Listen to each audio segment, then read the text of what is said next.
At the height of the COVID pandemic, the population did many things. They decorated their homes and they read a lot. One of the beneficiaries of our reading habit was the publisher, Bloomsbury Publishing. It's listed on the main market and has a market cap as of June 2022 of £321 million. Nigel Newton is the chief executive and founder and was awarded a CBE for services to the publishing industry. So Nigel, highest ever sales and profit for full year results. Is this past year and COVID aberration, or is the reading habit generally one that is here to stay? Well, that's the question we've all been asking ourselves. And the year before was a brilliant year as well. And so we wondered, is this are we Peloton or Netflix, or is this a permanently reacquired habit? So we watched our sales figures with some trepidation in the first quarter following the results that we recently announced. And in our case, with the February 28th financial year, that means March, April, and May. And lo and behold, the high lockdown levels of sales, which we had forecast in our budget, have in fact been achieved. And that's why we were able to say with some relief that we're trading in line with management's expectations, because those are high expectations. And why should this be so? I think the answer is that people did a fundamental reassessment in lockdown of how they spend their time and what they want to do with their lives. And there have been some radical conclusions from that, such as, I don't want to go to the office 5 days a week. And organizations are all convulsing themselves and trying to make hybrid working work. But a second change is how you spend that precious leisure time when you're at home. And many people have decided on two things. The first is to pursue a number of hobbies, and each of those hobbies can be well serviced by books providing information about them.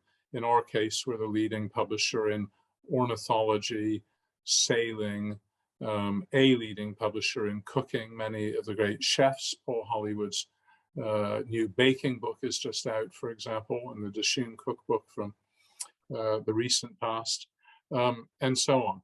So books are filling a kind of information need in people's new way of spending their time.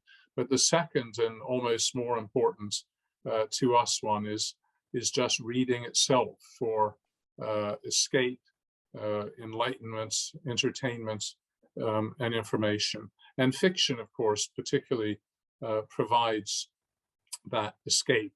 And I think Bloomsbury novelists have, and those of other publishers have helped many a person through their pandemic blues.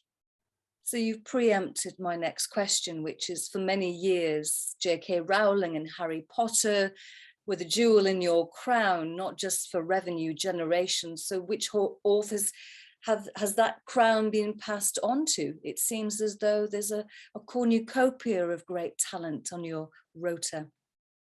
Well, thank you. Jo Rowling's books themselves have had a tremendous last 2 years, and Harry Potter has provided a kind of unifying passion for many families who've read the books out loud to each other, all cooped up at home, and sales have risen, I think, by 5% of Harry Potter during the pandemic. And The Philosopher's Stone, the anniversary of which is right now in the end of June 2022, is still the 6th best-selling book in the Nielsen BookScan figures. So incredible longevity. But the other great author we have, Sarah J. We have many other great authors, but in terms of numerically. Sarah J. Maas is an extraordinary new phenomenon. First a young adult novelist, and now an adult novelist. And her book series have incredible followings. They're the toast of the fans of Book Talk, the new phenomenon from TikTok, and many other children's authors as well. So let's go back to the business model. You've got two divisions. Is it physical and online books, or is it a bit more elegant and refined than that? We are completely platform agnostic, and we don't care whether we sell our authors' works in hardback or in paperback, or as an ebook, or as an audio book download. So what we promote is the story or the work itself, and leave the decision of how to consume it to the reader. So no, we don't have a separate digital and print division. They are holistically edited by one editor of each individual book. But what we do have within our academic publishing division, so Bloomsbury is an unusual publisher. It's about half general and half academic. And within academic, we have an extremely exciting division called Bloomsbury Digital Resources. And that means things like the Churchill Archive online, 800,000 pages of writings by and about Churchill, the complete archives. And if you are a university library, a university where people study history, for example, your library will likely have subscribed to the Churchill Archive online for an annual subscription fee or an outright one-time purchase fee, which might be as much as £50,000. It depends on the size of the university. And others include drama online, Bloomsbury architecture online, philosophy online. So a great range of high-level topics covered in these digital resources. So you mentioned the word platform there. I'm just wondering, what's the biggest threat to your model? Would this be authors self-publishing on Amazon, for example? No, on the contrary, authors self-publishing is good for us, because it can often act as a sort of market research vehicle. And if the author emerges with high following that they've generated in their own right, not infrequently those authors will then approach publishers and deliver the market as well as their book.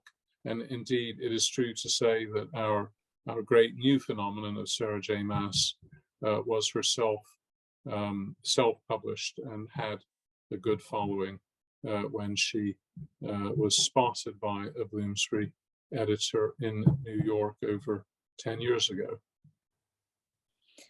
I'm looking at your acquisitions. There's been a few of them.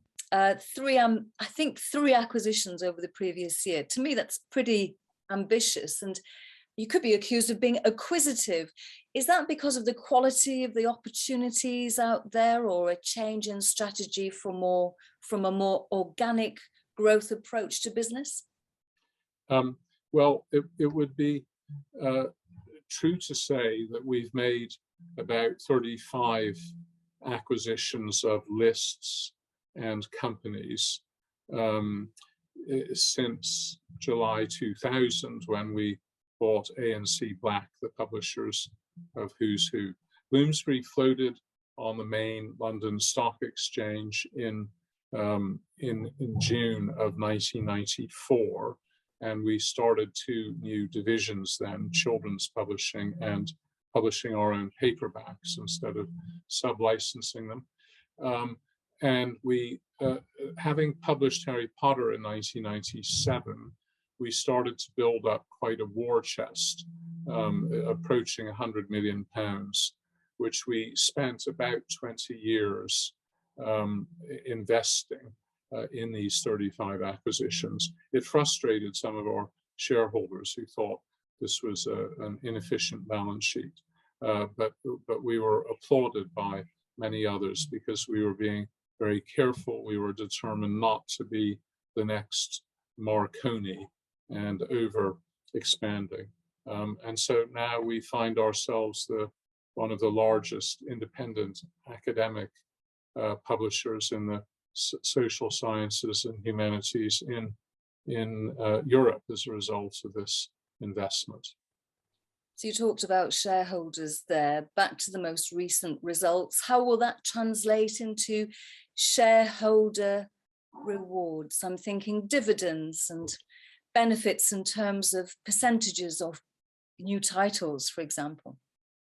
Well, the dividend is the greatest reward we can give our shareholders, and the graph of the Bloomsbury dividend over the last 25 years shows one of constant increase in the dividend, and as a result, we're very popular with growth funds. In terms of other rewards, hopefully the share price itself, depending on the vicissitudes of the markets, but overall is the greatest reward for our shareholders. We do give discounts to shareholders on our publications as well. So to use a literary pun, and I'm not writing you off, but should you ever think of retirement, what kind of team have you established? Should you ever consider succession? All well-run boards have a succession plan, and that includes the senior positions at Bloomsbury. I actually have no plans whatsoever for retirement, no doubt much to the relief of my wife. And Bloomsbury is approaching 36 years old this September, and it's never been a more fun company to run and to work at. One of the reasons for that, of course, being that success breeds success, and this 41% growth in sales that we've seen over the last 2 years and 70% increase in profits is a joy to manage.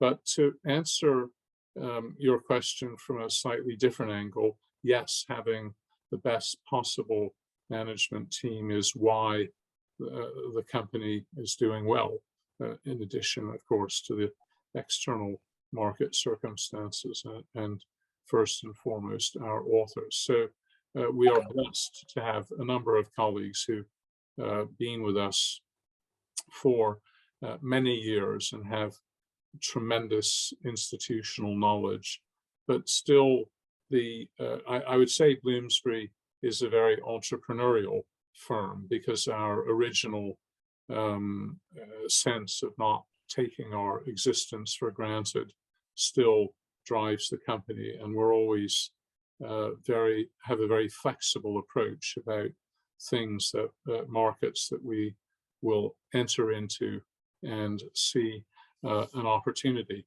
But most of all, we've been lucky to attract really brilliant people from across the industry more recently to join the existing team, a massive injection of fresh blood. I've had two real campaigns. One is to professionalize the company, because as we've increased in size nearly by half in the last 2 years, we need to have tougher, more resilient systems, meaning both IT systems and procedures and policies than we did in the past. And we've got a great team who are guiding us towards that towards that virtuous place. So I like that. Virtuous, fun, joy, great team. It's been a great joy for me to speak to you, Nigel Newton, Chief Executive and Founder of Bloomsbury Publishing. Thank you very much indeed. Great pleasure. Thank you.